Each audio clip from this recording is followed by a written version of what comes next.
यदि आपको हमारा वीडियो अच्छा लगे तो लाइक करें, सब्सक्राइब करें एवं बेल आइकन को भी टच करें ताकि आने वाली वीडियो के बारे में आपको जानकारी प्राप्त हो सके। हरिओम तत्सत। आज हम लोग ग्रहों के बल के बारे में चर्चा करेंगे कि किस प्रकार ग्रहों के बल को देखा जाता है कि ग्रह कमज़ोर है या मजबूत है। इनके कई सारे सूत्र होते हैं, जैसे हम ग्रहों के अंश के माध्यम से भी देखते हैं कि ग्रह मजबूत है या कमज़ोर है। दिग्बल होता है, काल बल होता है, पक्ष बल होता है, इन सब के बारे में चर्चा करेंगे। इसके साथ ही साथ हम ग्रहों के उच्च नीच राशि में विराजमान होने के बारे में भी चर्चा करेंगे कि कोई भी ग्रह कितने अंश तक किस राशि में नीच होते हैं और कितने अंश तक किस राशि में उच्च के होते हैं तथा इसका वास्तविक अर्थ क्या होता है, इसके बारे में हम चर्चा करेंगे। तो आइए इसके बारे में मैं विस्तार से आपको बताता हूँ। सबसे पहले ग्रहों के अंश के बारे में चर्चा करते हैं। ग्रहों के बल को अंश के अनुसार देखने के लिए सम राशि एवं विषम राशि के बारे में जानना जरूरी है। इस मेष, मिथुन, सिंह, तुला, धनु, कुंभ विषम राशि है एवं वृष, कर्क, कन्या, वृश्चिक, मकर, मीन सम राशि है। जैसा कि आप लोग चार्ट में देख रहे हैं, विषम राशि में कोई भी ग्रह 25 से 30 अंश तक होता है तो उसे मृत माना जाता है, अर्थात उसके बल में बहुत ज़्यादा कमी होती है। 19 से 24 अंश तक वृद्ध माना जाता है। 13 से 18 अंश तक युवा माना जाता है। इस समय ग्रह को सबसे ज़्यादा बली माना जाता है। इसके बाद 7 से 12 अंश तक कुमार अवस्था माना जाता है, अर्थात उससे कमज़ोर है। और सबसे कमज़ोर 0 से 6 अंश तक बाल अवस्था माना जाता है। इसके विपरीत सम राशि में 0 से 6 तक मृत, 7 से 12 तक वृद्ध, 13 से 18 तक युवा और 19 से 24 तक कुमार और 25 से 30 तक बाल अवस्था माना जाता है। इसका अभिप्राय साधारण भाषा में यह है कि कोई भी ग्रह 6 अंश के नीचे एवं 24 अंश से ऊपर बिल्कुल कमज़ोर हो जाते हैं एवं पूर्ण प्रभाव नहीं दे पाते हैं, और कोई भी ग्रह 15 अंश पर सबसे ज़्यादा मजबूत होते हैं। इस प्रकार आप देख सकते हैं कि ग्रहों को अंश के अनुसार कैसे बल या कमज़ोर देखा जाता है या कितने बली हैं। उसके बाद नैसर्गिक बल के बारे में चर्चा करते हैं। शनि से मंगल बली होते हैं, मंगल से बुध बली होते हैं, बुध से गुरु बली होते हैं, गुरु से शुक्र बली होते हैं और शुक्र से चंद्र एवं चंद्रमा से सूर्य उत्तरोत्तर बली कहलाते हैं। अर्थात सबसे बली सूर्य ग्रह होते हैं एवं सबसे कमजोर शनि ग्रह को माना जाता है। यह नैसर्गिक बल है। उसके बाद दिग्बल के बारे में चर्चा करते हैं।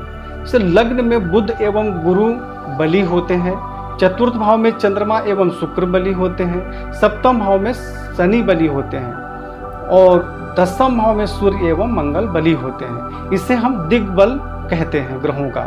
उसके बाद काल बल, दिन में जन्म लेने वाले बालक की कुंडली में सूर्य, गुरु और शुक्र बली होते हैं और रात में जन्म लेने वाले बालक की कुंडली में चंद्र, मंगल एवं शनि बली होते हैं और बुध दिन में या रात में सर्वथा बली होते हैं। इसे ग्रहों का काल बल कहा जाता है।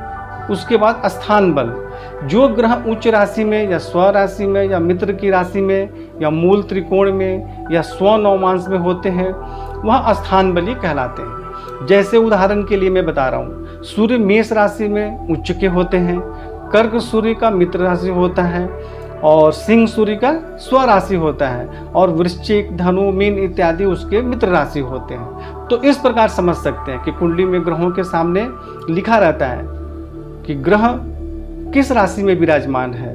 उसमें यह भी लिखा रहता है कि मित्र राशि में विराजमान है, नीच राशि में विराजमान है, शत्रु राशि में विराजमान है। इसके अनुसार आप देख सकते हैं। उसके बाद चेष्टा बल के बारे में चर्चा करते हैं। सूर्य जब उत्तरायण होते हैं या जितने समय तक उत्तरायण रहते हैं, अर्थात 6 माह तक, जैसे 14 जनवरी को लगभग सूर्य उत्तरायण हो जाते हैं। उसके बाद से मकर, कुंभ, मेष, वृष, मिथुन राशि में विराजमान होते हैं। तो जब तक सूर्य को बली माना जाता है, इन 6 महीने तक, जब तक कि सूर्य उत्तरायण होते हैं, इसे चेष्टा बल भी कहते हैं। और जब तक सूर्य उत्तरायण होते हैं तब तक चंद्रमा के साथ जो भी ग्रह विराजमान होते हैं राहु केतु को छोड़कर, तो उसे भी चेष्टा बल कहते हैं। कई ग्रंथों में चेष्टा बल के बारे में अलग अलग प्रकार से बताया गया है। जैसे एक ग्रंथ में बताया गया है कि मंगल, बुध, गुरु, शुक्र, शनि जब वक्री होते हैं तब उन्हें चेष्टा बल प्राप्त होता है। उसके बाद दृग बल के बारे में चर्चा करते हैं। इसे दृष्टि बल भी कहते हैं। इसे किसी भी ग्रह पर जब किसी शुभ ग्रह की दृष्टि पड़ती है तो उसे जो बल प्राप्त होता है उसे दृष्टि बल कहते हैं, या दृग बल भी उसको कह सकते हैं। चंद्रमा का पक्ष बल शुक्ल पक्ष की सप्तमी से लेके कृष्ण पक्ष की सप्तमी तक चंद्रमा को बली माना जाता है, एवं कृष्ण पक्ष की सप्तमी से लेकर शुक्ल पक्ष की सप्तमी तक चंद्रमा को कमजोर माना जाता है।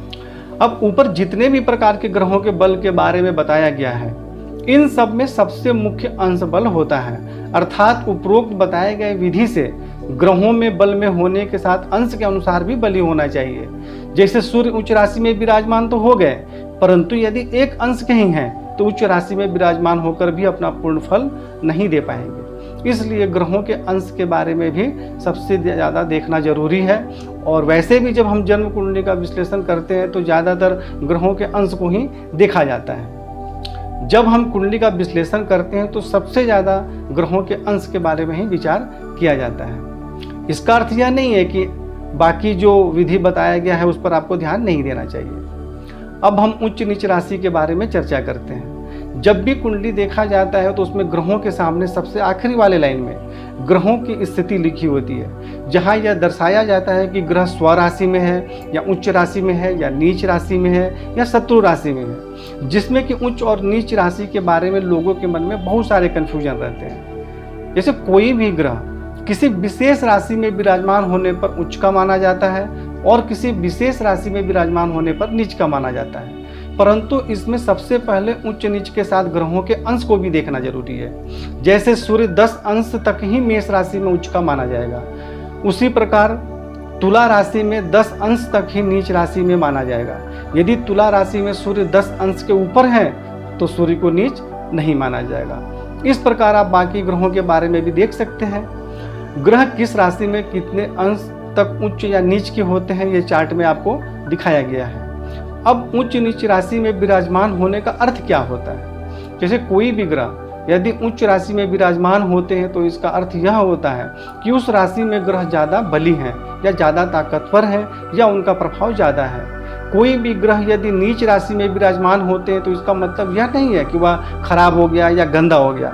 ज्योतिष में उसका अर्थ यह है कि कोई भी ग्रह नीच राशि में विराजमान हो जाता है तो वह ठीक प्रकार से अपना कार्य नहीं कर पाता है या उससे संबंधित जो लाभ हमें प्राप्त नहीं होते हैं या उसे बल जो प्राप्त होना चाहिए वह प्राप्त नहीं हो पाता है। यदि कोई भी ग्रह किसी नीच राशि में विराजमान हो जाता है तो वो ग्रह जिस भाव का स्वामी है उसका पूर्ण फल हमें प्राप्त नहीं हो पाता है। तो ऐसे में उसका फल प्राप्त करने के लिए हमें उस ग्रह को बल देना पड़ेगा।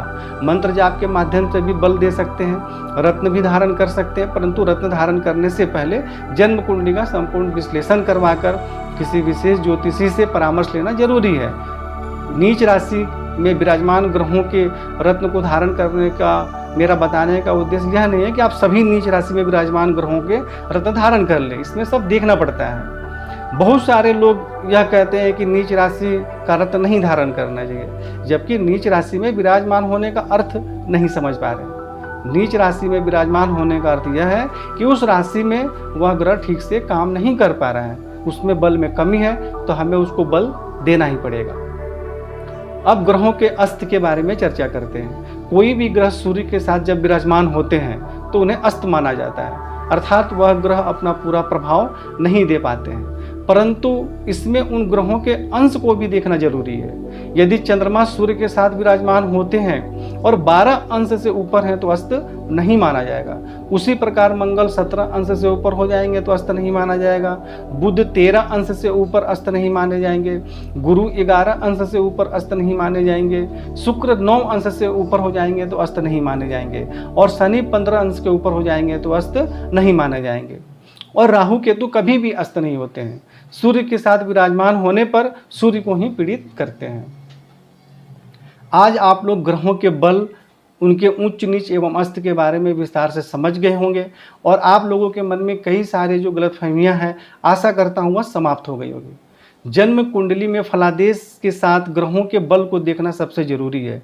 यदि कोई भी ग्रह का फलादेश बहुत अच्छा है, यदि बल में ही कमी है तो वह अपना पूर्ण फल नहीं दे पाएगा। इसलिए आज का यह वीडियो जन्म कुंडली विश्लेषण करने के लिए एवं सही फलादेश करने के लिए मुख्य भूमिका निभाएगा। आप लोग विस्तार से इसको वापस वीडियो को देखकर समझ सकते हैं। हरि ओम तत्सत।